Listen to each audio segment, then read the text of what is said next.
How do you do, ladies and gentlemen? What's the real truth about Citizen Kane?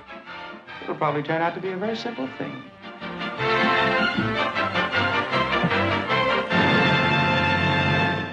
Hey everybody, hope you're doing well. I'm Parker. And I'm Max. And welcome back to another episode of Better Than Citizen Kane, the highly subjective show. Look at a movie and ask that titular question. Because when every movie is a reasonable contender for the title of greatest film of all time, you have to wonder, better than Citizen Kane. So this week, secure those transformational cogs, because it's time to show that we are more than meets the eye as we discuss Josh Cooley's Transformers 1 from just last year with this week's guest and friend of the show, Theresa Fassler. Hello, Theresa. Hello, Theresa. Hello. So happy to have you. I'm fanning. I'm like fangirling a little bit because I genuinely do listen to this show. Whoa. Aw, shucks. Wow. One of our 5 regular listeners. Thank you so much. The few, the proud, they're here. Yeah, they're here and we're bringing them on the show. This is a terrible show for like parasocial relationships where like if someone were to listen to this and be like, you can just get on the show if you're a fan. Like, no. See, but you have to understand, Theresa and I are friends before the show ever started. It's true. Mhm. And that's true. And that's true. So that's how you get in. If we make new friends after the show started, you can't come on. I'm sorry. Sorry, guys. No, but Teresa's been a friend of the show since before the show.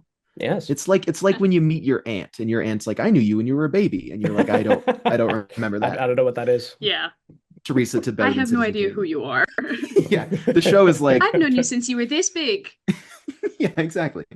And I hope that's how you see the show after this episode, Teresa.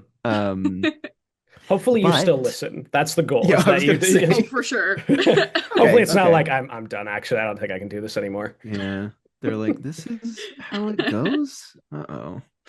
Yeah, I'm so glad that you're here. Yeah. And Transformers 1 is a movie that Parker and I had neither seen before. When did you see this? Did you see it last year in theaters? Why are you so excited to bring it to the show? I saw this in theaters. I don't know if I saw it the day it came out, but very close to. And I ended up watching it 3 times in, for me, relatively quick succession, which is probably over the course of like 3 months. And I knew almost nothing about Transformers. I knew Autobots roll out and chirk, cheek, chirk, chirk, and that was about it. But Okay. my partner is a huge fan of anything that has big robots in it and invited me along, and I kind of begrudgingly went along thinking, I'm not going to get any of this. Like, it's all going to go way over my head. And he did tell me that you didn't need any previous knowledge of Transformers to see it. And I was a little skeptical, but I walked out very genuinely enjoying it. And I watched it 2 other times. So Yeah. clearly it had some rewatchability for me. And I thought I'd bring it to the show just because I was so unfamiliar and ended up enjoying it so much. That's great. Yeah, that's so interesting. That was kind of my first question while watching this. Was I was like, oh, is like Teresa a big Transformers guy? But I guess the only real big Transformer guys in this situation are the Transformers themselves. True. Yes. All the rest of us are regular guys with human Yeah, parts. we're just regular guys with human parts. Yeah. So you'd not really seen any other Transformers stuff before this? I had not seen any Transformer movie before this. Okay. I watched Okay. a couple of the Michael Bay ones after the fact Mhm. and got to see kind of the changes and the switch between CGI live action with Shia LaBeouf and Megan Fox and then into animated, and that was honestly really fun, and it only made me enjoy Transformers 1 even more. Sure. Yeah. Yeah. Max, what is your history with Transformers? You know, like that. Whoa! I am Whoa. a Transformer. Holy, and you're just now telling me? Yeah. Holy shit, Turn into yeah. a car right now. Oh, I don't turn into a car. I'm one of the ones that turns into like a bird or something. I turn into a cassette tape. Ratchet. Which Ratchet. So okay, so now it's like you're more familiar, maybe. There we go. So my thing with Transformers is I'm pretty sure I saw the first Michael Bay one in theaters. I don't think Parker and I have ever once talked about Transformers. Not this a is one very time. exciting. I was a young boy in 2007. I was exactly 7. I saw Transformers. Did your father take you into the city? I'm sure he did. When I was a young boy, yes. Okay. I just wanted to check. Took me in and he said, if I could recite an Optimus Prime speech from one of those movies off the top of my head, that would have been perfect. But I can't, because I saw that when I was a kid, watched it another time, like a few years later. I remember watching Dark of the Moon on Netflix. Like, it's one of my earliest, like, watching something on Netflix by myself. I watched Dark of the Moon on like a computer through Netflix, and I was like, whoa. The space landing, the moon landing was actually Transformers. So again, I was not immune to Transformers when I was a young boy. My father took me into the city. Into Icon City. Into Icon City. And said, you've never had a cog. You've just never had one. Wow. No one gets them when they're born. You receive them as a gift. That's crazy your dad would say that to you. Yeah. I know. You gotta put Dave in line. That's ridiculous. Anyway, all this to say, eventually I realized that actually I don't like the Michael Bay Transformers movies. But you know, when you're a kid and there's a big scorpion in the desert and it's a big robot scorpion and the sounds are cool, sure, that's kind of enough. Like, that's kind of all you need. So from there, like, when I've talked about this, you know, when Parker, meanwhile, when he was like 12, he was watching old classics in his room. When I was 12, I was looking up different major franchises and reading about them so that I wouldn't not know. So Transformers is one of those where, like, my main connection to it is reading a lot and like keeping up with it, but not watching most of them. I have seen Bumblebee and I did enjoy Bumblebee. My take is that Bumblebee is just a Herbie movie, and it makes me worried that if I were to try to make a Herbie movie where he doesn't turn into a robot at the end, people wouldn't see it. So for that reason, I don't love Bumblebee, but I mostly enjoyed that movie as well. And yeah, that's kind of it, you know. Nice. I also had some Transformers toys as a kid, but I've never seen the movie from the 80s, which I'm sure we'll talk about more.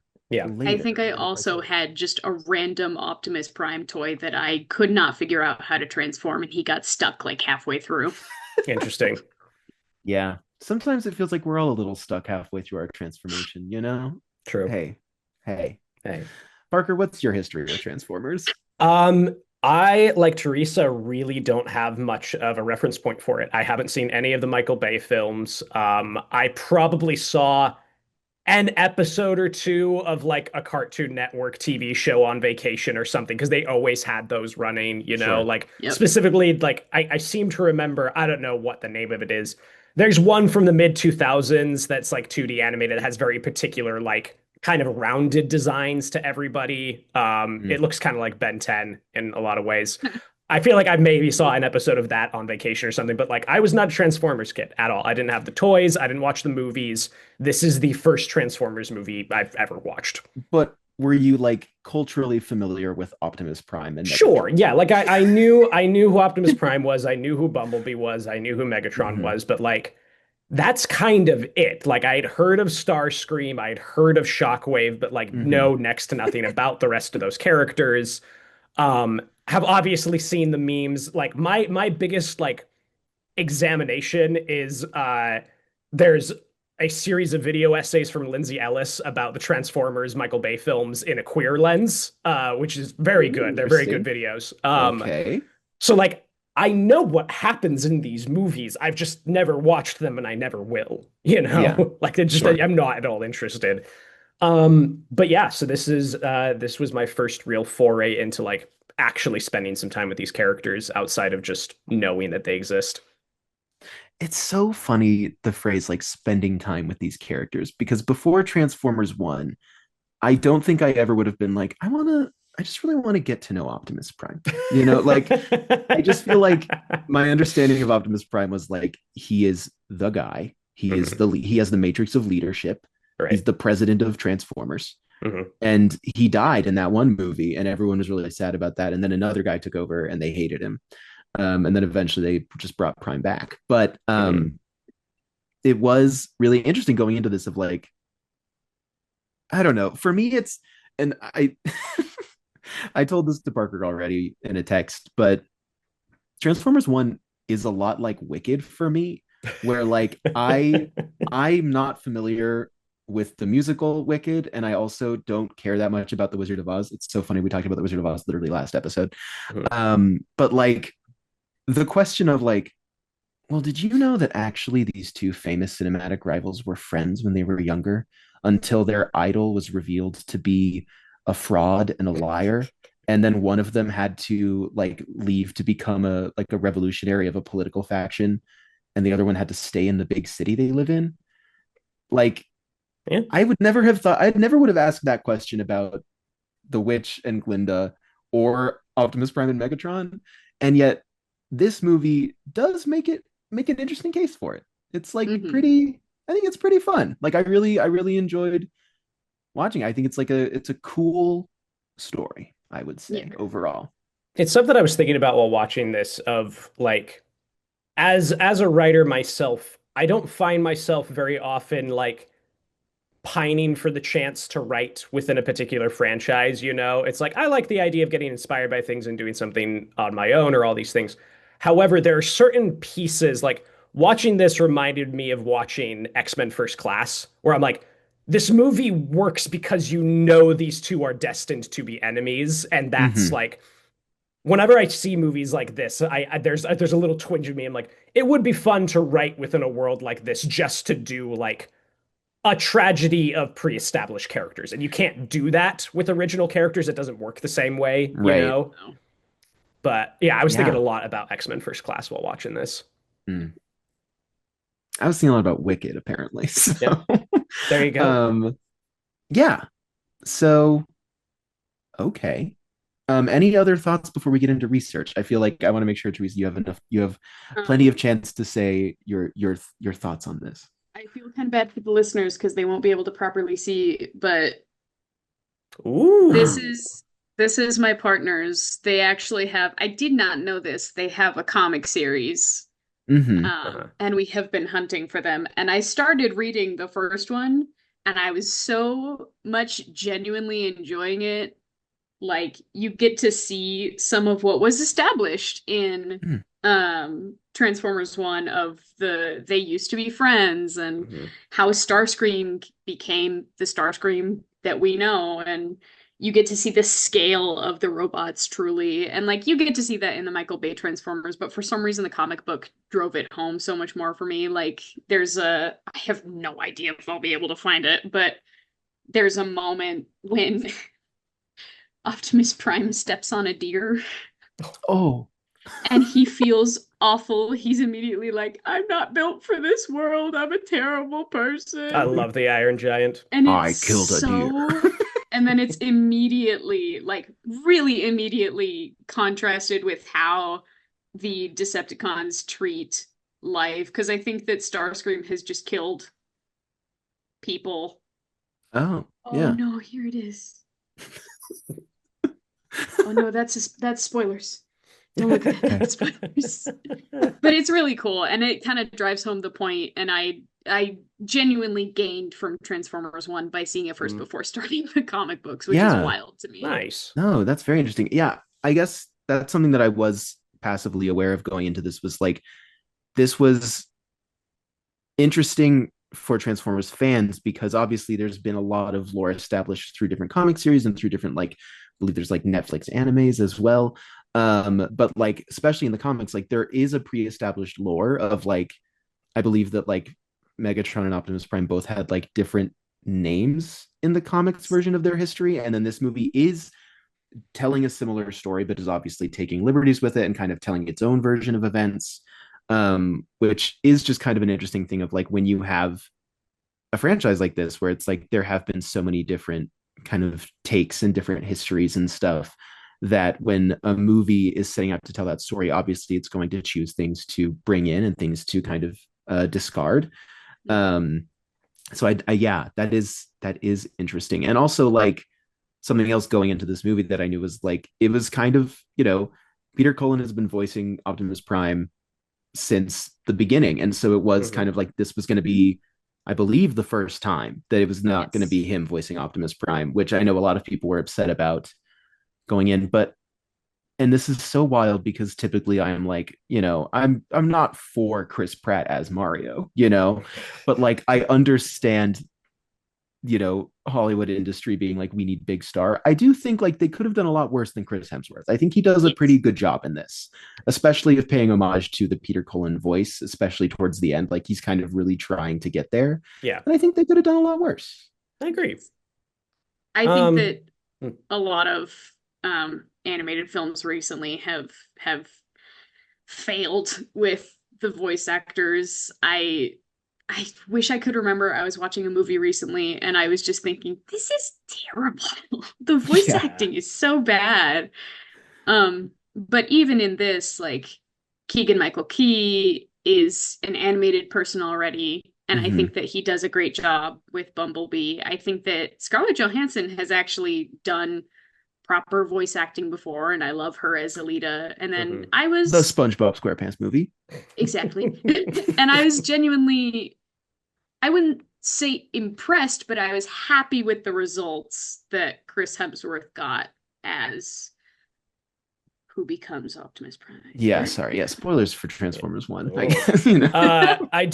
I think that like I think they're all doing a pretty serviceable job. I do think that like Brian Tyree Henry kind of steals the show for me. I think Hmm. he leaves everybody else in the freaking dust, man. Yes. He's really, really great. And I've just loved seeing him like pop up in so many things. I love hearing him anytime I go see a Spider-Verse movie. I'm like, ah, yeah. Yeah, yeah. Yeah, okay. So, I mean, I've got some research, not a lot. Unfortunately, you know, the bane of my existence of recent releases is that we used to be a proper country. We used to get hours upon hours of like DVD extras and stuff, and now it's like, here's 30 minutes. Boom, there you go. There's some stuff to talk about. So I watched through Animated blippers. mhm. So I watched through some of that and got some interesting things. Like Max mentioned up top, this is directed by Josh Cooley, who is a former Pixar alum, kind of cut his teeth doing Pixar shorts for a while there, eventually directs Toy Story 4, wins the Oscar for doing that, and that kind of Oh puts him on yeah. the rest of everybody else's radar, is that wins Wow. Best Animated Feature. And so now it's like, oh, Josh Cooley, like he's the guy to get. Meanwhile, the producers of Transformers had been kind of doing like a think tank together of just what are some ideas we could do. Somebody tossed out wanting to do an animated one. A few other people tossed their hat in the ring. I know Travis Knight, who directed Bumblebee, was interested at a certain point in Well, and directing. that's interesting since Travis Knight has also just got his start as an animated Yeah. director. Like he, Hmm. yeah. Yeah, which is just interesting to see. I agree. Josh Cooley eventually ends up getting it. And he talked about it's so interesting seeing people talk about the stuff in the behind the scenes because like again, as somebody who isn't familiar with Transformers lore, this movie was a really big deal for people because it shows Cybertron pre-war. It's like, oh, this is what Mhm. Cybertron was like as an actual place, as an actual society. And I just didn't even think about that because I don't have the context outside of that. But for fans, this was a really big deal because historically, most Transformers media has been like, well, Cybertron's long gone. It was ravished in the war and all these things. So that was really exciting for Josh Cooley when he came on as like a fan.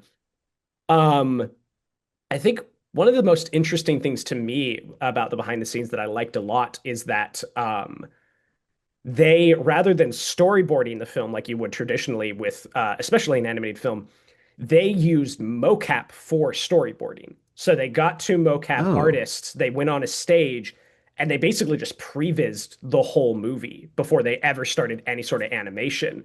And they didn't Oh. use like that mocap data, we're used to that being used in the final product, that being attached to the animation itself. And he's like, no, it was like a jumping off point. It was just something to get ideas down on paper in a quicker way than sitting down with a sketch artist and like doing the whole thing. So they basically like shot the whole movie in mocap, which is really fascinating to Huh. me. and then just didn't use any of it. Like it was just a previs item that they handed off to the animators, said it should look something like this. These are kind of the shots we have in mind, which to That my knowledge is kind of a Oh, first. that is interesting as well, because like I get a lot of like animation artists in like my Instagram feed Yeah. and stuff, and like when they do their like, because oftentimes it'll be like an animator only works on like one small section of a film or like one scene.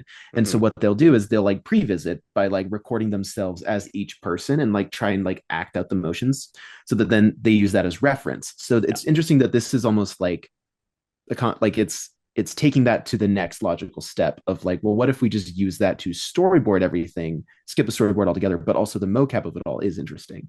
Mhm. Huh. that's super cool. I am a theater major, so I that reminds me of people just playing around with like viewpoints and messing around with a scene instead Right. of like writing out, this is what we're gonna do. This is the themes that we want to cover, instead of just going, go play.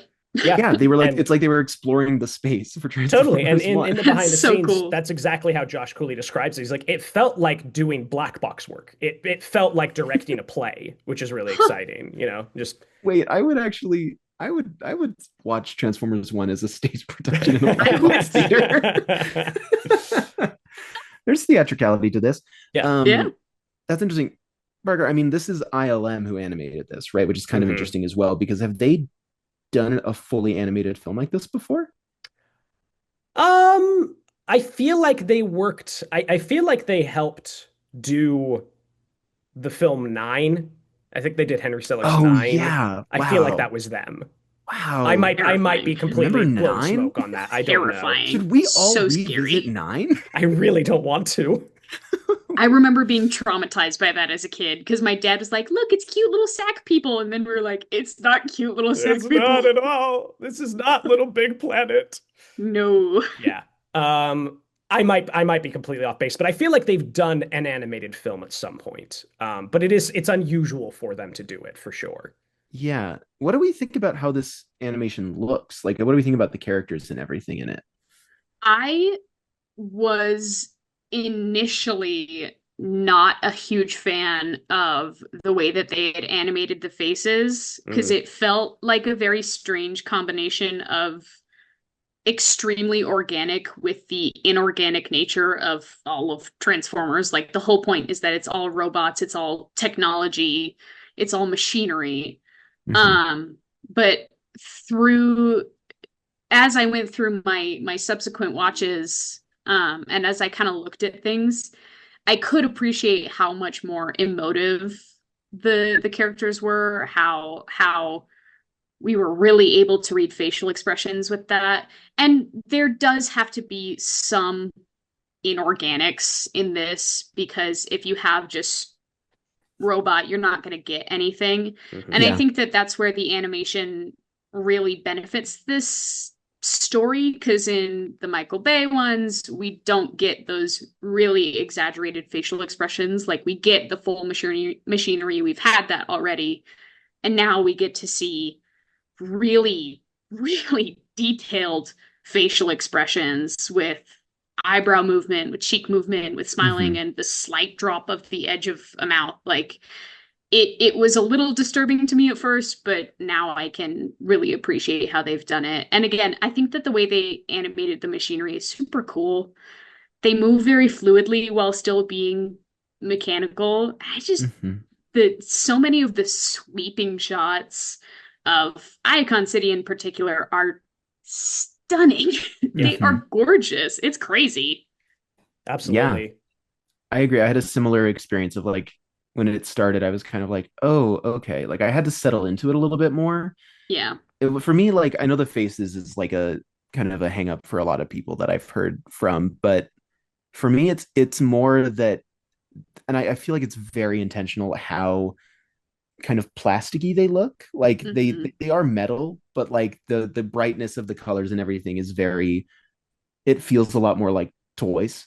And I think that mostly really works for me. It does kind of like, it gets interesting when like Optimus is like shot through at the end, and I'm like, Hmm. okay, so like battle damaged. Like I'm like that's interesting, especially with this look. And I think it kind of pays off in that way of like it does. And yeah, I think overall, like it does look gorgeous.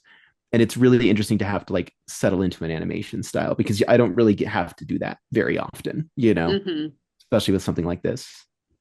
Yeah, I think all of that's totally fair. And they talk about in the behind the scenes how like they describe it on a spectrum. And they're like, well, obviously, like Spider-Verse introduces a much more cartoony style of 3D animation. And they said, and on the other side, you've got a lot of the rest of the industry, which is devoted to like photorealism. They said we wanted to be somewhere in the middle, leaning more towards photorealistic, but adding cartoonish flourishes on top of that, which I think they do a pretty good job with. Something that did always kind of turn me off as an outsider looking in about the Michael Bay Transformers was I was like, these designs are just not pleasant to look at. Like, I don't like watching these things transform. It's just completely overcomplicated. It's illegible. Like, if I put them in profile and like silhouette, I can hardly tell who I'm looking at, Yeah. And so I much prefer the kind of blockier, like actual mechanical parts rather than this kind of spiny nanotech sort of thing going on. However, I do think that like I also had to adjust to the faces, but I much prefer these faces to not because again, this is a movie that humanizes the Transformers in a lot of ways, and you need to be able to read facial expression, and I don't think that works when it's 75 pieces of metal that like move and articulate in particular ways. Like just having a flat sheen of like basically liquid metal that can adjust how you want, I think was the right call, but it does, you have to, it takes some getting used to, I think, for sure. Yeah. I did have a thought during this where like, especially when we get to the surface and there's plants, and then also the deer are also like Cybertronian in the sense that they're very robotic. And I did have this like, particularly with the plants, I'm like, do the plants require energon? Like, I'm like, are the plants robot? Like they answered that. They have an answer for that, which is that the plants aren't native to Cybertron. They just flew across from other planets, and so they just exist in that. That's why it's only on the surface because they just kind of that makes came sense. over. They plant themselves, and then they deal with that that environment, that ecosystem. Plants are like, oh man, I landed on the robot planet. Oh man, it's all I guess I'll deal with this. I love the deer. The deer are while so we're talking cool. about design, Yeah. I think that I saw them and I think that my immediate reaction was, oh, I want one. They're good deer. I like them a lot. They're kind of just plopped in there. We don't get a ton about them. We know that the team is unfamiliar with them and they're like, what's going on? But I think that it's super cool the way that they use them and the little light that they have that turns yellow and red depending on danger. I was like, that's super cool. I love that. Yeah. No, I thought that was really like that's an interesting part of like that I was completely unfamiliar with. Is like, oh, there's like other life on Cybertron. I think that's very interesting. Yeah. That's kind of what I had for research. Do we want to hop in on summary and then we can kind of just chime in with particular parts that we like a lot? Yeah. Yes. Sure. Okay. So I mean, we open with Orion Pax. He is a cogless mining robot. He sneaks into the archives, and it's I kind of had to like, you just roll with the punches. You accept the movie that you're in, and I was like, well, there are worse ways to do an exposition dump than to watch an in-universe documentary. Yeah, I thought it was interesting that I think the movie really gets going for me after this. But it was kind of interesting where I was like, it is so interesting to have a character who already knows this watching a documentary because there's no really other way to like, I mean, there's other ways, but like, I thought this was interesting of like, then also that he's like, I've seen this part, keep going. Yeah. And I'm like, okay, like, all right. Like, why does every story about the Matrix end there? And you're like, okay. Okay. Noted. Thank you for giving the audience the information we need in like the most direct way possible. Do you guys think like, do you prefer the method they use, or do you think it would have been better to just have that be a in media res prologue? Like we just hear that happen and then the movie starts. Do not super enjoy in media res prologues. I think that it kind of takes it out of the world in a way where it's like, at the beginning of time. Yeah. Barbie does a great job, obviously. Love Yeah. Barbie. Mhm. But I think that by showing the process of sneaking in and getting this thing, showing us the information, and then showing us that this is not the information he's looking for, this is where all of them end. We've gotten that he's heard these before, he's went through this before, and I think that it drops us into the world a little more immediately, especially with the interruption of the little security bot. Like, I think that it gets us engaged, or at least it got me engaged and interested more quickly than like an epic voiceover prologue would have done. I think for me personally, both are kind of an eye roll, but this is the lesser eye roll for me. I think like it's a toss up. Like there are so many movies that try to do the opening prologue thing where I just go, okay, like I don't know if you've earned that, like Lord of the Rings is the one that I feel like has earned that, and like really, and like the way that they pull it off. I guess I'm happier with this than if they were like at the beginning of time, it's like, this is my story. Like, I'm glad it's not that. I think it kind of gets what it needs. It feels like it's the movie going, we just gotta get this out of the way, and we are doing it in a fun little chase sequence. So go with us here. And I respect that. Yeah, no, I agree. And I'm going to put a little pin in like the immediacy of it, because I want to come back to that here in a second. But he watches this documentary. We learn about the origins of Cybertron and the 13 primes, and doesn't get the info he needs. Security bots show up. They give him a chase. We get to see Icon City, which I thought was interesting. I am going to pause there because I think that it establishes the humor so quickly by giving us, I'm about to transform, and giving us the classic shots, and then immediately cutting to him running away. And I was watching it with some friends just the other night, and they busted out laughing. And I remember the first time I saw that, I was laughing really hard. I was like, okay, I see where they're going with this. I see it.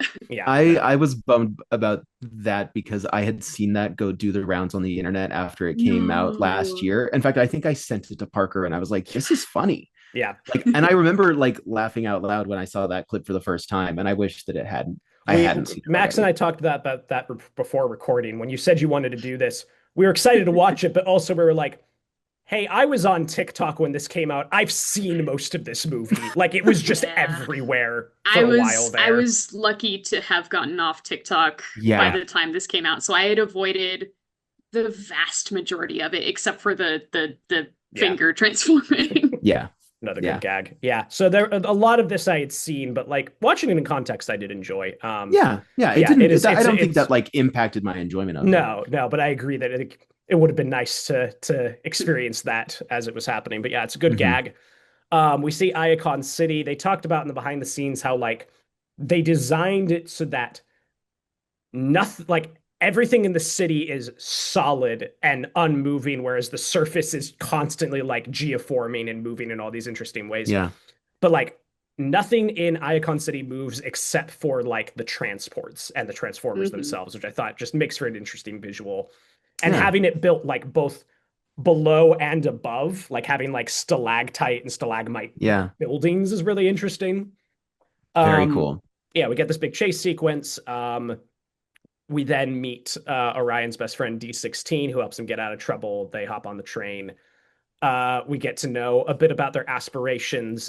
He gives him a sticker. Is it Megatronius? Is that the name of the prime? Megatronus Prime. Megatronus Prime is D16's favorite of the primes, and he's got this decal. Which I'm gonna say right here, I actually really like it. I like that there was a prime called that, and that's where he derives his name from, because to me that feels very like, it's what they do with Planet of the Apes, where like Caesar takes the name Caesar. Like, I think it's fun when it's like, oh, this character actually gets his name from a former hero or former leader. Like, I always think that's kind of fun. I enjoy that I didn't know that part of this, so I enjoy that that's where Megatron's name comes from. And it's a fun little, also just like, I enjoy that as like, this is what the Decepticon logo was initially. Like, I think it's interesting. And that just gives like the history of it a little more texture of like these insignias came from somewhere, these names came from somewhere, and they mean something. And I think that's cool. I agree. They head off to work. And I think go ahead. throughout this very first chase scene, like they immediately set up the class differences of like he's a no cog, he can't transform, and then bumping into them, and we hear that no cog is an insult, and like that's what causes them to transform. We get that pretty immediately, and we understand pretty quickly that this is not the Transformers that we know. Right. Yeah. There's another. It's later in the movie, but someone refers to him as a GoBot as an insult, which I thought was so funny metatextually, because GoBots were Tonka's creation to compete with Transformers. They were also transforming robots. Very good. And then Hasbro bought Tonka in that, because I was immediately like, can they like reference GoBots? Like, is that allowed? And then I found out that Hasbro had bought Tonka in the 90s. But like GoBots were initially like off-brand Transformers, and so I loved later when she's like that GoBot. I was like, that's really funny. I think that is funny. I really enjoyed that slur in this movie. Excellent slur. Thank you very much. Slur. Thank you. Also, again, we'll get there. I have more thoughts on language in this movie, but I think we'll get there. We meet D16. They're miners. Yep. I like how many times someone goes, miners. Miners. There's miners in this race? Yeah. But I have a note in my phone that just says they're miners. That's it. That's it. That's the note. Yeah. But yeah, so D16 and Orion are hanging out. Yep, they go to work. We meet their superior, Alita 1, played by Scarlett Johansson. I do really like her intro of like, how successfully have I led you? Very well, Alita 1. It's just like, it's very funny. I'm about to be promoted. Are you happy for me? Very happy, Alita 1. Happy, Alita 1. It's good. So they do some mining. There's a mining accident, and Orion stays behind to help save one of the other miners. It's which Jazz. goes off protocol. Let's put some respect on Jazz's name. Look, I don't know shit. You don't. No, he doesn't even know Jazz. You know Jazz? It's like the Shrek 2 meme. You know, doesn't even know Jazz. But they get Jazz out, but Alita is demoted because they went off program. And also Alita says, "What the hell?" Yeah. Yes. And my first note was Transformers can swear. Indeed, they can. And I thought that was awesome. I think that's we'll get to another one later too. Well, yeah, it's like when Puss in Boots swore in Puss in Boots: The Last Wish, and I was like, they can swear. They now? can do that. Yeah. What did he say? He says, "What the hell are you talking about?" Oh, no, Puss in Boots doesn't just drop the F word. Although he could. Puss in Boots says, "Fuck you." He could. He could do it. He could, and I would respect it. And I would respect the hell out of that. So to my point of, things moving along quickly and efficiently. After this happens, I needed to like run to the bathroom, so I paused it, and I saw the time because like, what do you mean we're 10 minutes in? In the first 10 minutes, we get the prologue, we get the chase, Alita gets fired. I was like, wow, that is a brisk 10 minutes. Yeah. Yep. And yet the movie also is an hour and 44, and I feel like really settles in after this point. Like I feel like it gets this 10 minutes out, and then it's like, okay, groundwork laid. Now we're gonna take our time with this, and I thought that was kind of interesting. Because we get into the Icon 5000 pretty quick, right? Yeah, pretty much. I mean, we get introduced to Sentinel Prime.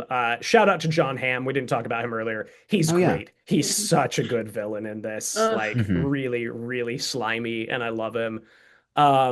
Sentinel Prime comes back. He says he was looking for the Matrix of Leadership. They couldn't find it.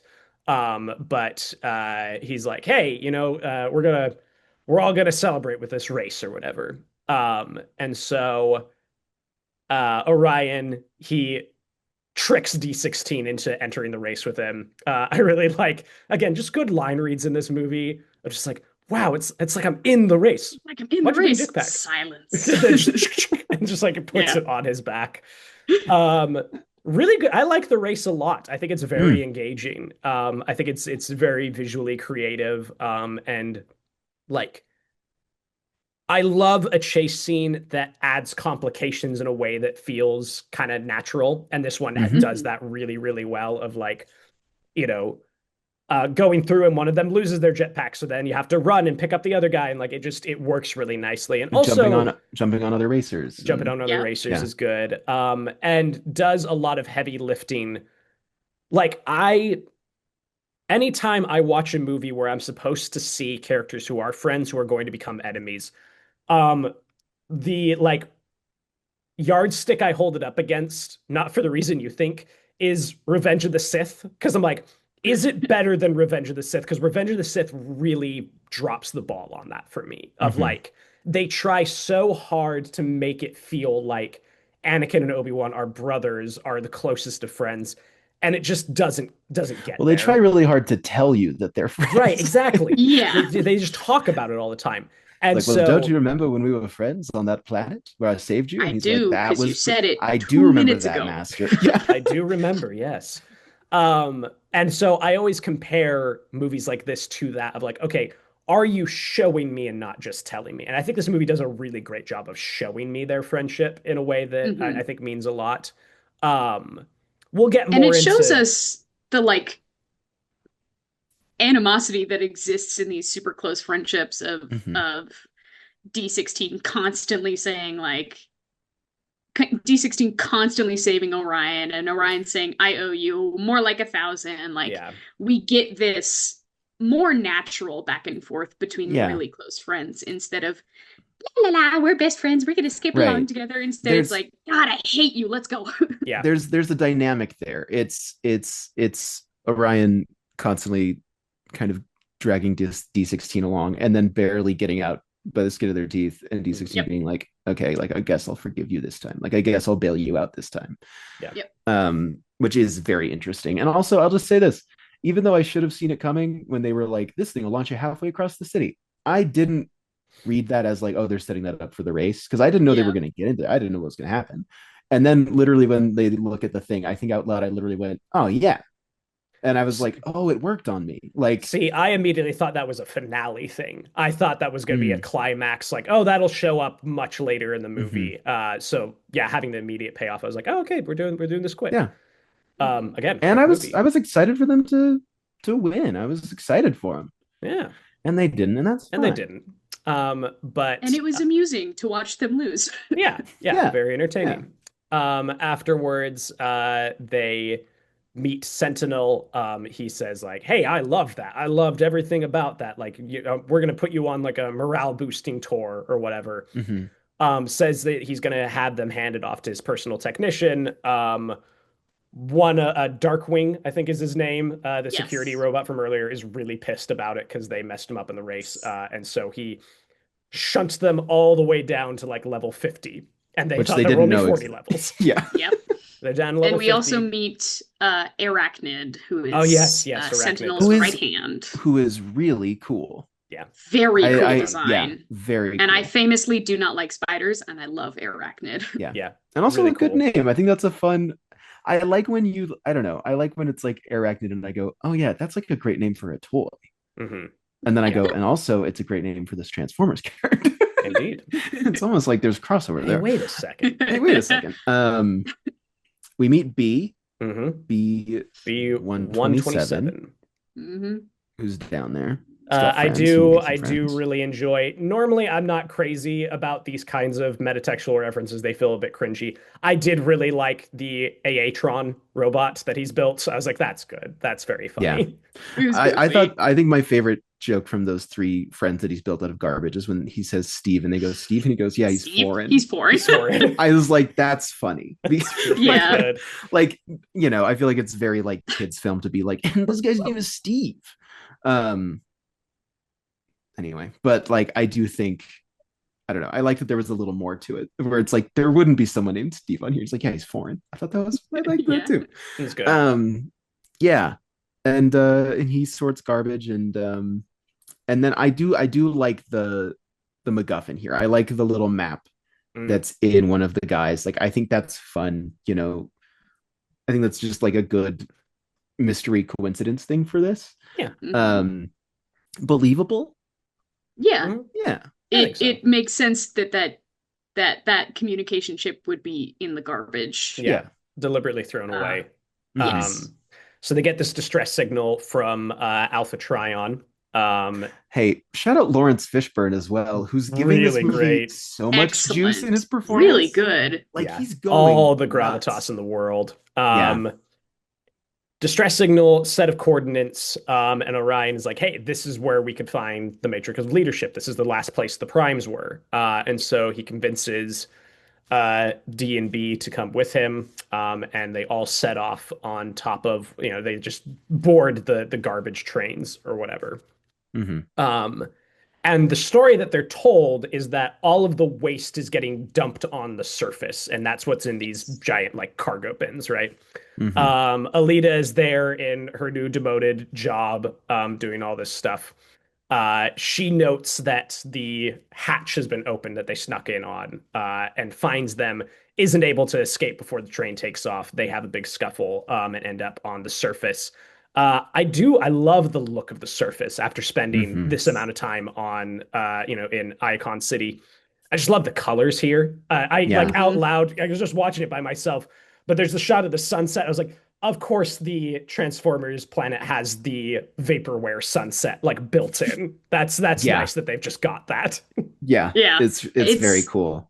It's lovely. Like I said, the animation is visually appealing, especially the set pieces, and we get the cool inorganic metropolitan city of Icon City, and then we get the still mechanical, still robot, but way more organic look of the surface with the spires growing up and knocking the train about, and it's beautiful. Yeah, looks really nice. Is. The deer aforementioned. Yep. Deer are lovely. They get rocked off the train by rocks. Fall off the train. Yep.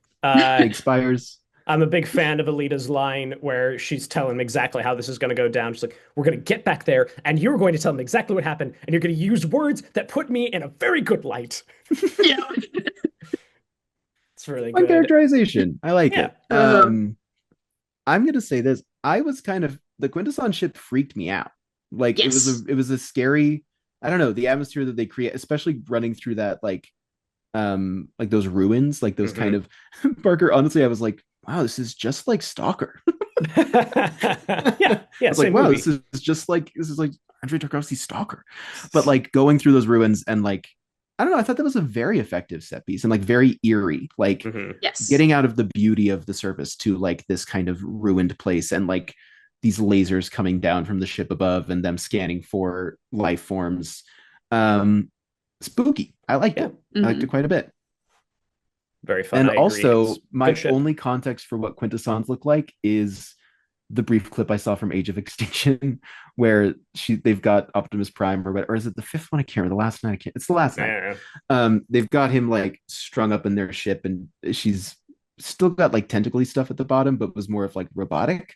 So I was really thrilled to see the Quintessons in this, that they were like big bug people. I thought that was really cool. I really liked the Quintessons a lot. I was asking my partner of like, what are they? And the explanation that I got is that while everything about the Transformers, about the Cybertronians is mechanical and machinery, everything about the Quintessons is organic. So even that huge ship is a living creature. But you kind of get the sense of creatures. The way that it like opens up. Like it's freaky. Look, I don't want to spook you, Max, but very whale-like, you know. Scared of whales. Max hates a whale. I don't hate them. I'm scared Max of them. Hates whales. I wish them no harm. Able to kill giant squids. Yeah, wow. Scary. So the Quintessons, they witness. Do they witness? Well, first they meet Alpha Trion. Alpha Trion. Because the ship shows up, they get chased through the ruins, they end up at the cave. They go down there, they find all the dead primes. Primes look so cool. They're really cool. I like them, especially with the like faux decay that's happening with them. That's super. It's always really nice. Time has passed, and you can tell. I've realized I'm always a fan of when a big robot's been defunct for like centuries and then like gets the power back. I love it when a robot has to be like, clumped back together and has moss on their back. Just a thing I love to see. Yeah, it's neat. and Alpha Trion comes to life, and he's super cool. Yep. Yes. I like the leaf kind of motif here too, of like when he's showing them the past, With like the like dust. Yeah. the dust is Yeah. really cool. It's almost like rust, I guess, which is Yeah. cool. It's that impressed me.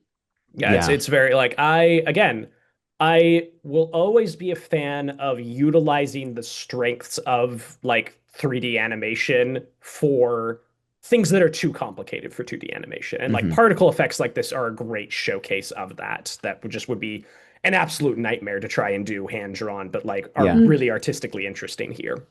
Yeah. Yeah. So yeah, he shows them through these dust particles memories of what actually happened and reveals that Sentinel betrayed all of them and sold Mhm. them out to the Quintessons, and they don't really believe it. And he's like, "Well, go look for yourself. Go." But like, I also just want to shout out this line. I don't know what it is about this line that really got me, but the way that he says like he like notices that they don't have transformation cogs, and he's like, "Where are those?" And they were like, "Well, we're just minor bots. We were born without them. We were born without them." And I love the way that he says, like, every son and daughter of Cybertron is born with a transformation cog or something. Like, I don't know, the way that he like that could be such a clunky line, but like he just sells it. And I really just like, I don't know. I was really drawn to that. Like I really like the emotional beat of that, of how they kind of are reacting to that. Like, and I like the characterization of the difference in reaction. I like that once they see Sentinel literally, giving energon to the Quintessons and being, selling out and stuff. It's what you're talking about, Parker, of like a movie that is, how did these two people we know are like enemies become that way? And I think it's always more interesting when there is like a fundamental difference in philosophy than it is if it's like that's where Revenge of the Sith falls in a lot of ways, is that you don't buy into this at all. It's there on paper of like Anakin being like, well, I've been told that the Jedi, he's being lied to. But I like this a lot more, of literally just D16 is like so betrayed by this, so hurt by this, that he's like, I want to kill him. He's like, well, even with that, we get this crazy moment where Orion is talking about like, we have to go, we have to tell people. And D16 is like, no, we have to ignore this. We have to go back to how things were and just lay low. And Orion says, like, aren't you upset? Aren't you mad about this? And that's when we get, I want to kill him. And you're like, whoa. Yeah. This is no longer a kid's movie as I thought it was. And I think that it's such a cool moment. Yeah, and a good use of the word kill, because you'll notice in a lot of kids animated movies and shows, like I think like the thing about, if you rewatch Avatar: The Last Airbender, is like they can't use the word kill. Most, like I don't think they ever can, or maybe they at the very end, like in season 3, it is like you have to kill the Fire Lord, but before that it's always like you have to stop him, you have to defeat him. But typically in these kinds of things it's like stop or defeat or do these things. But I like how this movie is like making good use of that, of like D16 being like, I want to kill him, and that they all react. They're like, oh, okay, this guy wants to kill somebody.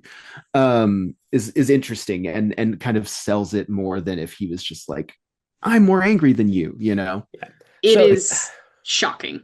It is. This might be a question better for later in the summary, but I'll ask it now, and we can kind of draw from the rest of the movie. But like, how well does Megatron's turn work for you guys? Like, does it feel earned? Does it feel out of left field? Does it feel forced at all? Or does it operate on all levels for you guys? Like full turn, or like even just from this just moment? like from like just the idea of like the progression of it, like how it happens, the speed at which it happens, all of these things. Like, does it scan for you guys?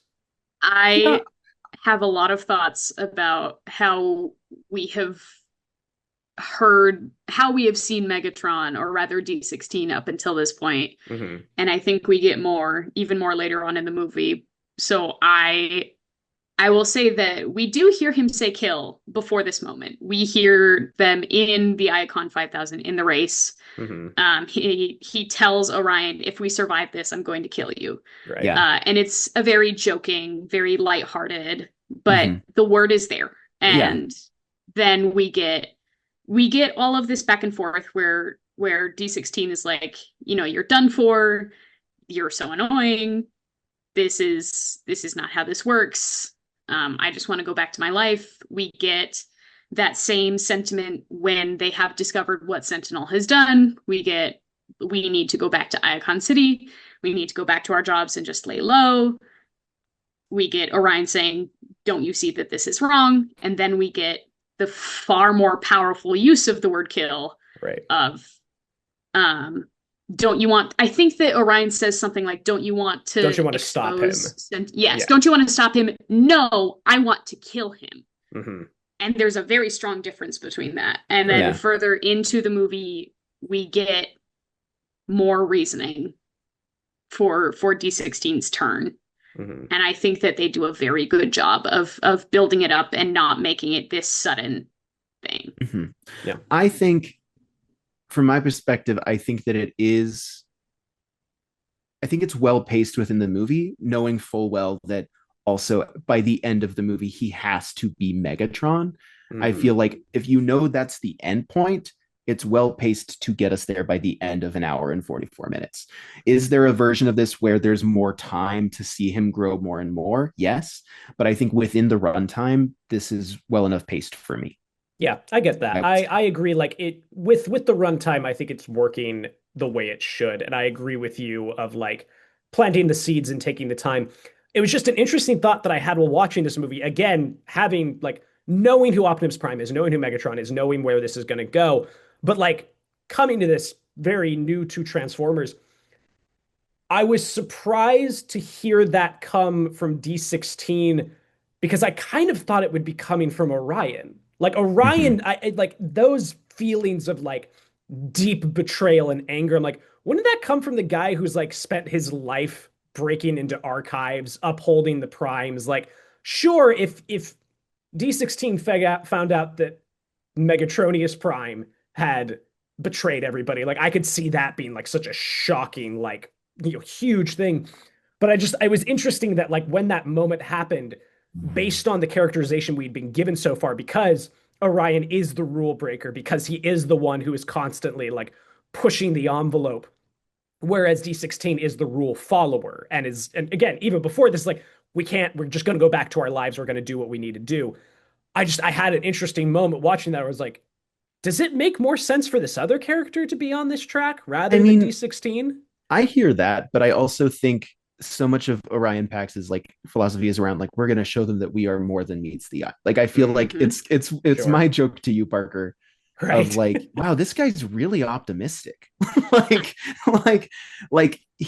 feel like you're right in the sense that it would make sense for him to feel more betrayed by that. But I feel like because he's a rule breaker, he has less at stake for the system to be false.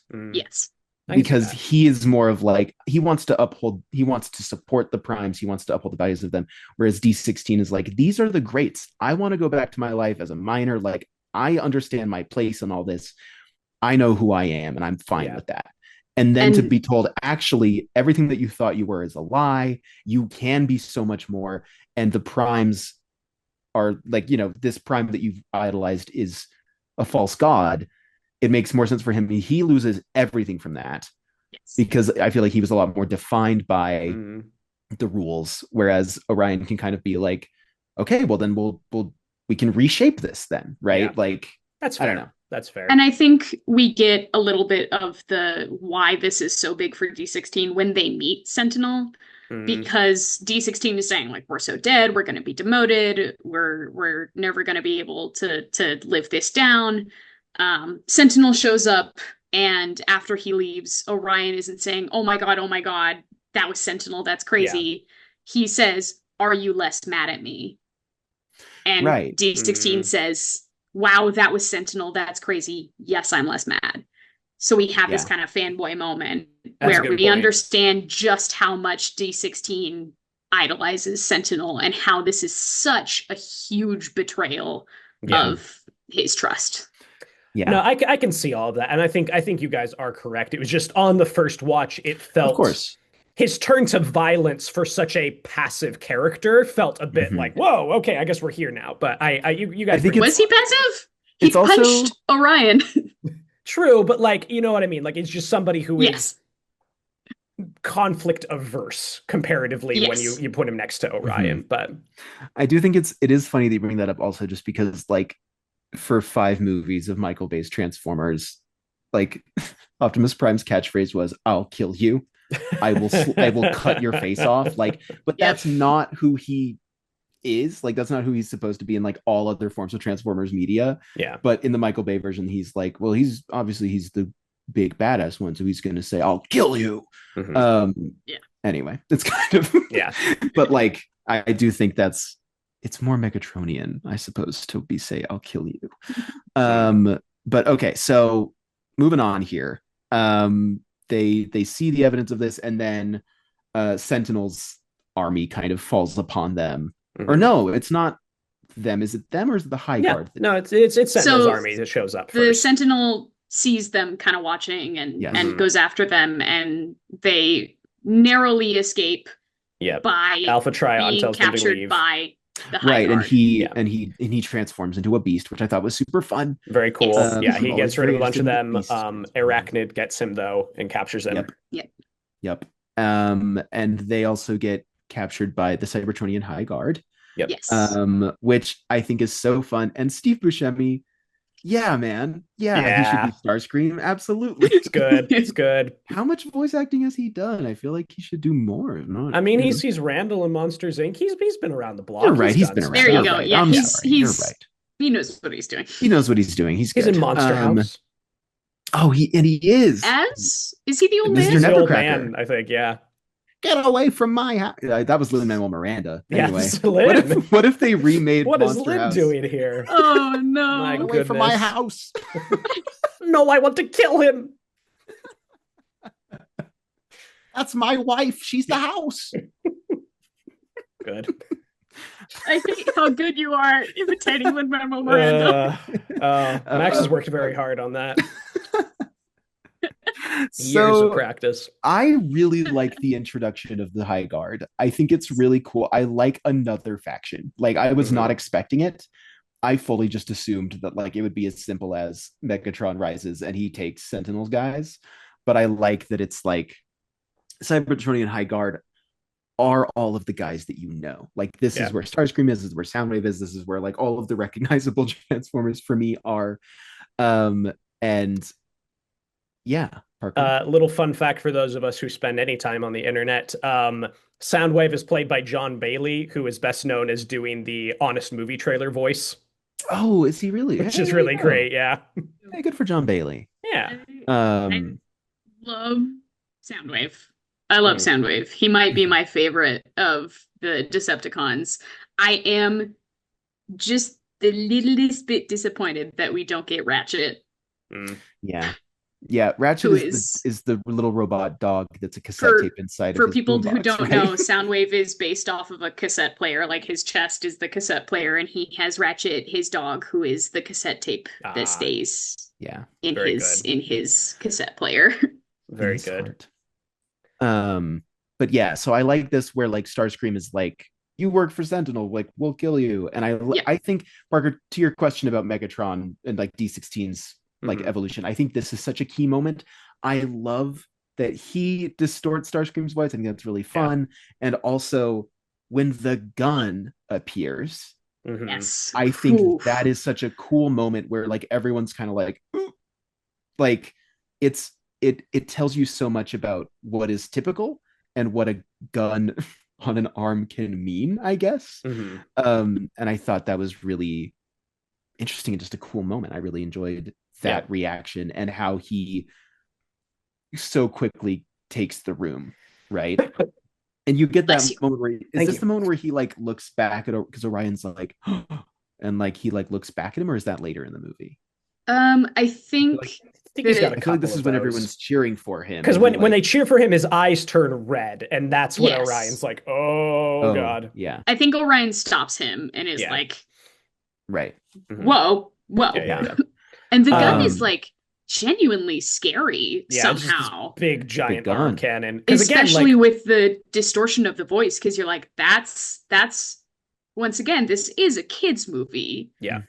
but it's so violent to be able to choke this bot so much that it distorts his voice to the one that we know. Yeah. And it's such a drastic change. And then to have a giant cannon aimed straight at his face. Yeah. I find it interesting. Again, it's the boon of doing robots is that like you can get away with a lot more. But I do find it fascinating that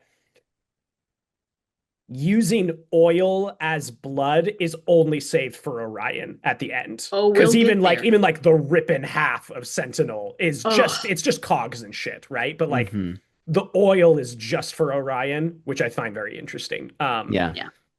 That's jumping ahead, but yeah, I think this is a good sequence. I like this is where I start buying that turn a lot more, and I think it makes sense and works for me really well. But yeah, so D16 basically takes over the hide guard. He's like, all right, follow me. We're gonna go get Sentinel. They get ambushed. The whole army shows up and gets the drop on them. They kidnap B and D16 and Starscream. And Starscream. They basically take everybody who isn't kind of like it's like Orion, Alita, and then like a handful of the High Guard are still left behind. Specifically, Shockwave and Soundwave are not captured. Yeah. And they become Decepticons, right? Yes. Okay. But which for right now, we get Alita and Orion talking about, okay, we need to go get them. We need to make this plan to invade. They have their cogs now. They were given the Prime's cogs. And that sequence was cool. I forgot to mention that earlier when Alpha Trion gives them the cogs and they become bigger. I think that's cool. It's nice. And we get a very funny line from Alita when Orion's trying to talk to the remaining High Guard.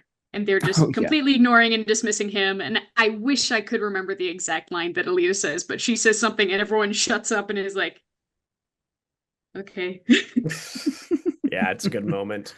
Yeah. I do want to say really quick, I just thought it was interesting that like, for me, I got excited where I was like, oh, like, it's not like Orion and Alita are working with Shockwave and Soundwave, knowing full well that they will be going to war. Like, eventually I thought that was kind of interesting. I didn't know that Shockwave and Soundwave were Decepticons. I was like, oh, they're Autobots. That's super cool because I like their designs a lot. And I think they're cool. And then at the end, I was like, oh, no, they're Decepticons. Oh, no. No. Yeah. Okay. So we get seeing Orion as a leader. You know, he gets his pep talk from Alita of like, hey, like you can see the good in everything. Like you are an optimist. I was going to say, I do think that's a pretty interesting thing where like they are so clearly having Alita be like the commander of this little mining unit and like she's like, I'm better than you in every single way. And I was like, how are they going to handle like Orion becoming the leader? And I think they do a pretty good job of like, they basically just have her be like, no, you can be a leader. Like but I think it works. I mean, that was kind of making fun of it, but I think it does work getting him there, because that was something else I was thinking about. I was like, how is this like little rapscallion guy going to become Optimus Prime by the end? And I think that also kind of tracks pretty well, all things considered. But when they go to Sentinel and Sentinel's like, I have Megatron as Prime's cog because I thought he was cool, and then brands D16 with the decal, I was like, that's pretty brutal. I think that's pretty brutal. And we get that it is a painful process. Like they don't really shy away from that. We get D16 grunting and crying in pain. Yeah.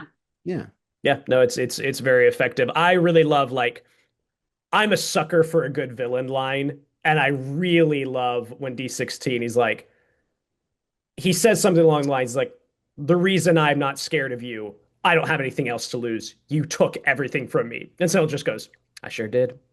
I'm just like, ooh, it's good. It's really good. Woo. Yeah. So they High Guard shows up. They break out. The prisoners. Orion goes and rallies all of the miners and tells them. By the way, is just like full on, like, to this movie's credit, it's just like full on unionization speech. Truly, yeah. like the fact that this movie is not shying away from that, where it's like, okay, we've set up the class system of Iacon City, and I guess the only way for this really to work is if Orion is like, hey, you have rights. Hey, wait a minute, you guys, you workers, deserve rights. like he's like literally like freedom and liberty, and like he's going full up, like it's a full Optimus Prime speech. Yeah. But it just really for some reason was simultaneously like cracking me up and also really warming my heart of how true to the unionization spirit that this Yeah. was, where I was like, that's a good thing for kids to see. I feel It's nice. you know, It's that's so nice. explicit. Yeah. It's so explicit. It's awesome. explicit. Very on the nose, in the best way. I agree. Yes. Yeah. So we get our big climax. They're trying to figure out what to do because something we forgot to mention is that somewhere right before this, Sentinel murders Alpha Trion. They capture him and then he kills him. Yes. And before they left, Alpha Trion gave them a bunch of that dust that was going to show Yes. people what happened to the Primes. They lost that in the battle. So like, well, how are we going to tell people? How are we like people won't just believe us? We have to figure out some way. Their solution is a bit of a stretch for me. Like they just kind of hand wave it away of like, well, Arachnid sees everything, and so we'll just use Arachnid. I'm like, that makes sense, except that they make a very particular point of the fact that Arachnid is nowhere near the like building when Sentinel does his whole like, oh, what are you going to tell them? You told them that I stole everybody's cogs, that I've sold off the energon and lived like a king. I would like to make a case right here, which is that we have a new trope that is ripe for any movie that wants to take it down, which is I'm kind of tired of it. Happens in anime movies. It happens in a lot of movies of we were secretly recording the villain and he didn't know, and we're airing it to the public right now. Yeah. Like I just feel like that happens a lot. Like I can't think of many perfect examples. I know it's in Zootopia. It's basically in Knives Out as well. But like I just feel like there are a lot of movies where it's like character was secretly recording. It's like, well, we got you. And I'm just like, I think we need to start having villains be like, I'm checking you for any recording devices. You doing a pat down. Which again, like if she was there when that monologue was happening, because the other bits make sense, like showing him like kneeling to the invaders, like that makes sense to me. But just the stretch of that one line is like, well, she sees everything, so like she hears everything. I'm like, okay, guys, all right, fine. Well, it's the climax. Move on. And like they say that because the way that they're doing it is because they tell Alita like we need the memories of Arachnid. Yeah. Implying that she is special for that she has memory banks. But I'm like, you all have memory banks. You all saw that. You just like plug on in, guys. Don't all transport? I don't know. Like I guess I just needed it more explicitly stated. Like we all have memory banks that can't be plugged into this technology. Arachnid is special, because I am like, well, you guys saw it, can't you? I do think that it takes a little bit more digging, which is not ideal for this part of the story. But when we first see Sentinel in person, we get Arachnid coming in to look around and telling him like it's all clear. We get that this is most likely a secure facility to make sure that stuff like this doesn't happen to Sentinel. Right, sure. And so it's likely that she's the only one who can access it since she's his right hand. But again, that takes digging, which is not great. It's fine. Like it's fine. Like it we is can let it it is. slide. But it is just like something that I bumped up against in the finale. I'm just like, okay. And I will say, technically, it is not a secret recording device. It is his ally who, it makes sense that she would be keeping an eye out to listen for dissenters and to have that instead of we have the listening device. Right. And like they set it up pretty well of like when she first, attacks Orion as they're coming in with their fleet, and she like opens up the back of her head and is like, I see everything. Yeah. And he's like, yeah, you do. Like, I think like they do enough to set it up for me that like it works and it makes sense watching it. I still have my little hang up of just like, I'm like, I don't know, like, but I think overall, like this climax is exciting enough that while I was watching it, I didn't really have that thought. I just was like, okay, we're doing we recorded you and actually we're going to show everybody. And I mean, like, true. I don't know, maybe it's just because we live in a world now where you can show someone it's complete fact and they just go, that's not real. Yeah. But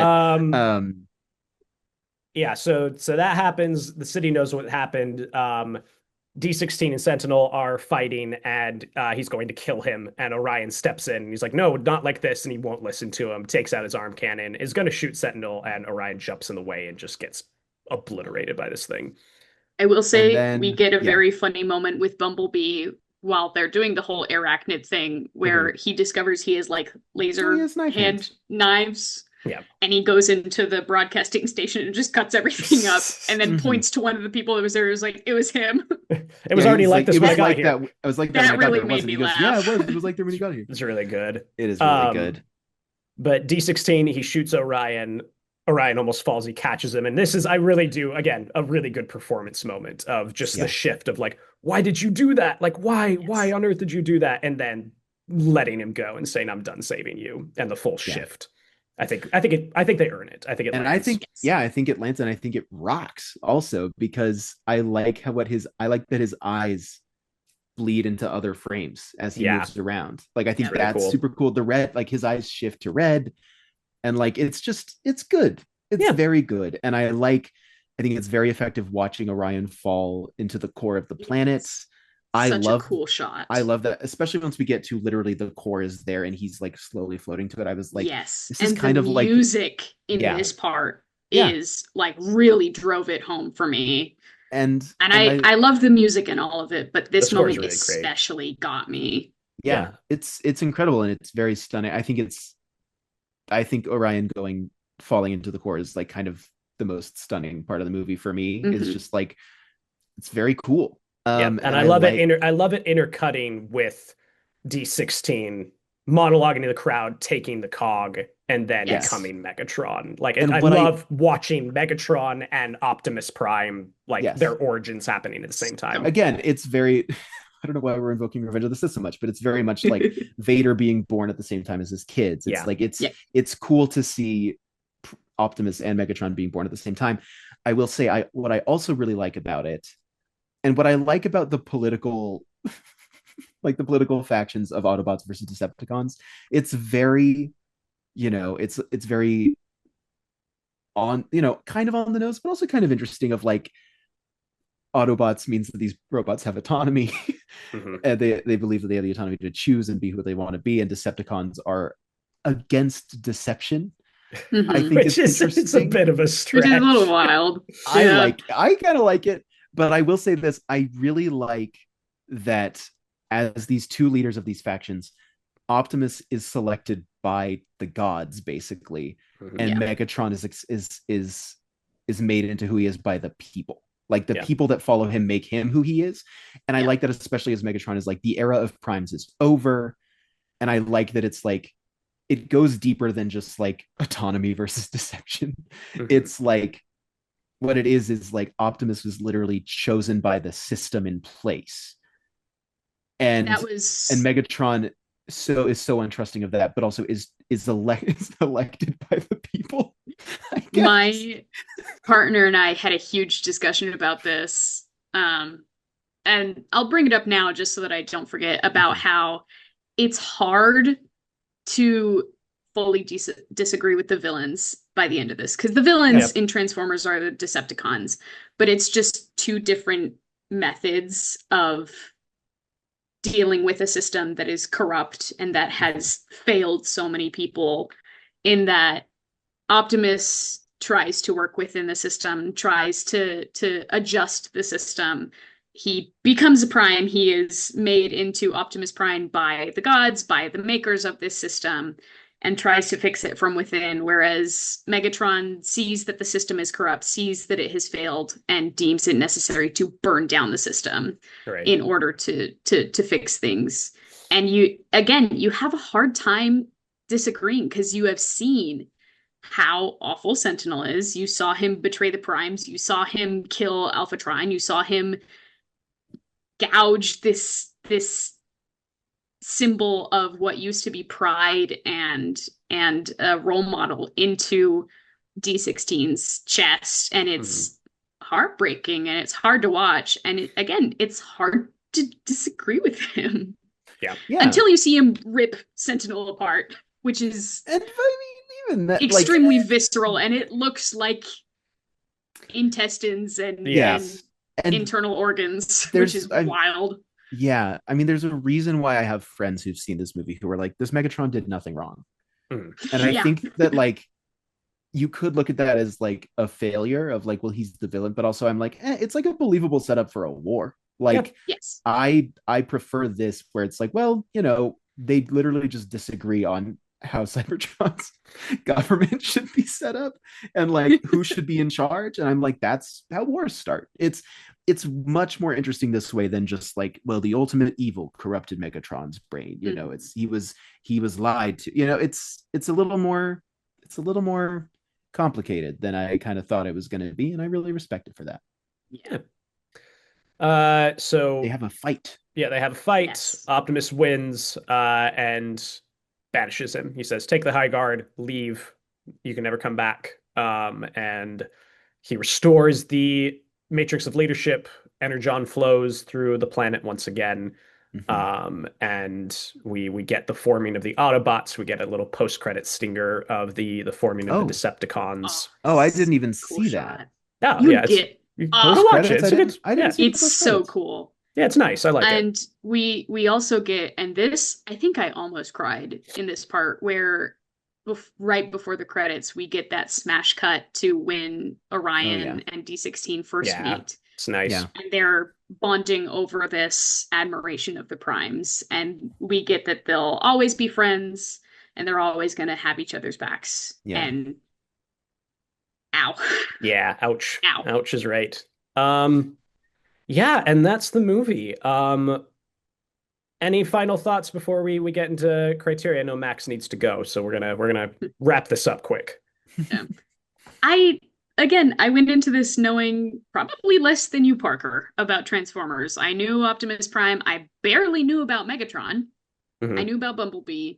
I knew that they transform into cars. I had questions when they started. Bless you.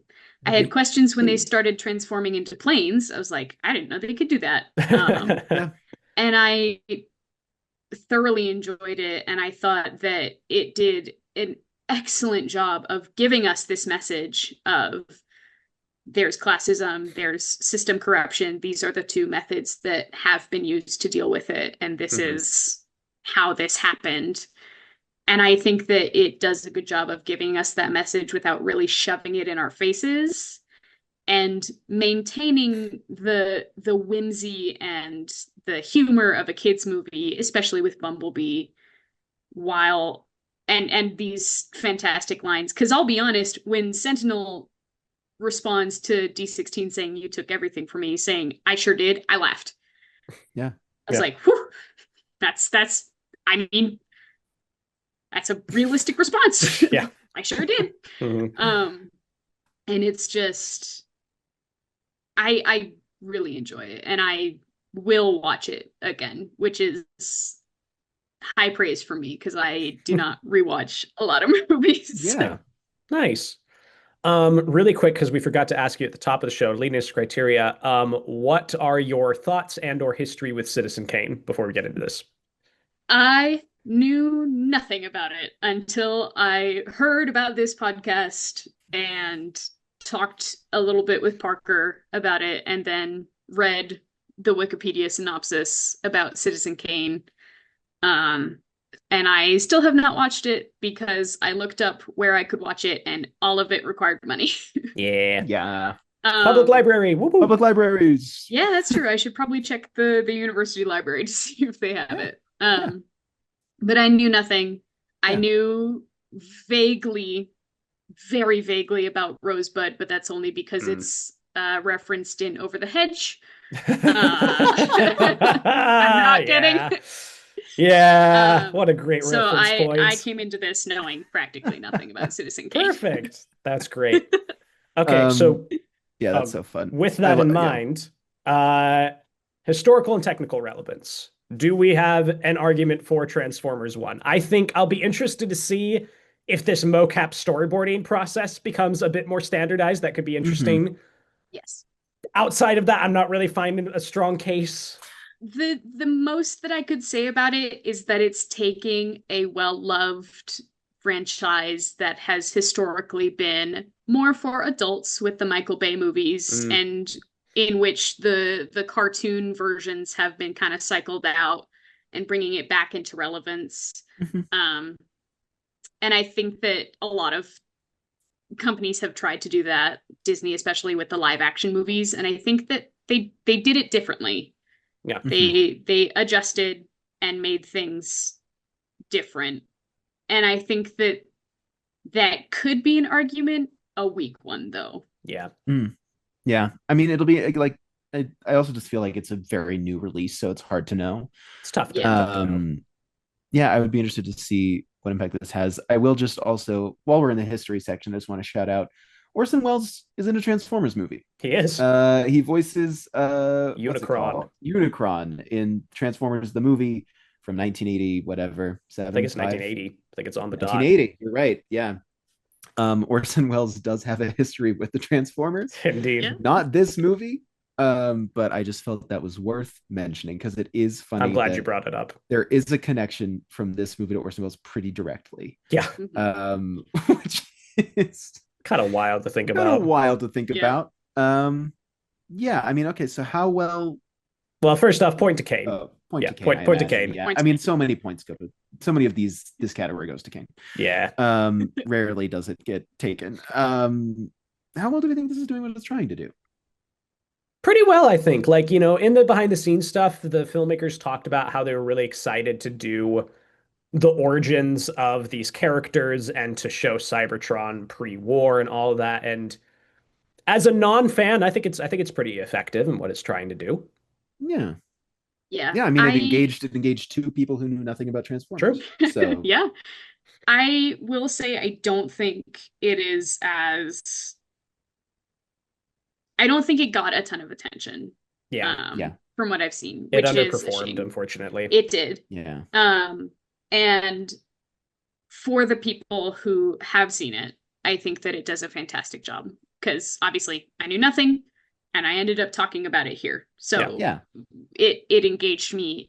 It made it fun to watch. Right. I think that if it had reached a wider audience, it would have done a better job.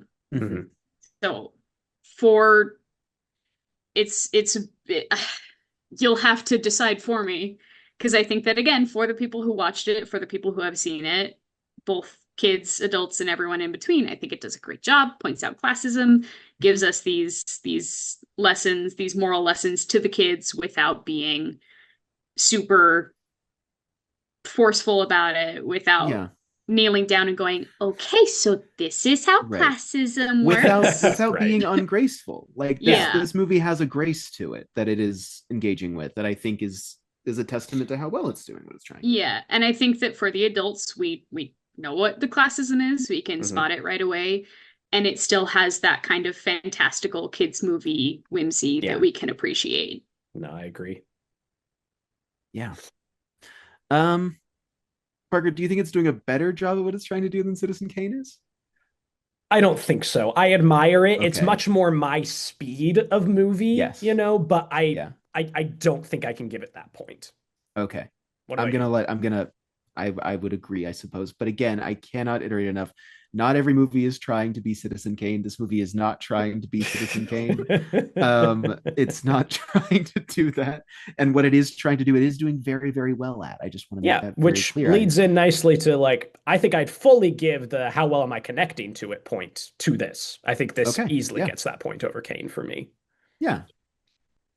Even with the Wikipedia synopsis of Citizen Kane, I was a little bit confused. I was like trying to keep track of names and being like, okay, so we're going back in time. Nope, we're going forward. Nope, hold on. Wait. No, hold on. Yeah, it does a lot of that. And I definitely followed Transformers more easily. And they do go back in time occasionally. And I fully followed. True. Yeah. Okay, well, criteria says it is not. Taking a step back, what do we think? Objectively trying to take a parse of it. I like this movie. I also like this movie. And liking a movie, you know, we like a lot of the movies that we talk on here. That's true. I would say there's 3 we've brought on that we don't like. Yeah. In total? Probably. Like Mank, Forrest Gump, Greatest Showman? Love Actually. Titanic wasn't up there. Okay. All right, so there's like I 6. knew you were gonna say Love Actually. I was gonna say Love Actually, absolutely. I'm like, oh wait, you isn't mean up like there. our meanest episode? Yeah, I Interesting. don't know if Parker told you, but I listened to that episode while I was working on my final project for my stage design class. And once I finished it, I texted Parker and I said, "You cannot talk about Love Actually around my parents." They love it. Yeah, Yeah. yeah, yeah. Well, with Well- all that in mind, because there are movies that we like that we have said are not better than Citizen Kane. And I think sitting with it now, I personally feel like it probably sits about there. This is a movie that I like, and there are things I like about it a lot.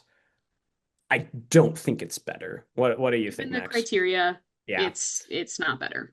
Yeah, I would also say it's not. But again, good movie. Good movie, worth a watch. And Absolutely I'm worth a glad watch. that you brought this to the show, Theresa, because I think it's nice to talk about a movie that maybe didn't get as much credit as it should have. Or Yeah, could have. I You know, agree. if we bring this to someone's attention, if my legacy is giving people a chance to rewatch Nope or watch Transformers 1 for the first time, I'll be happy. Absolutely. So- All right. I Well, am excited for Transformers 2.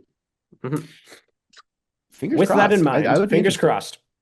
With that in mind, Transformers 1 is not better than Citizen Kane. No.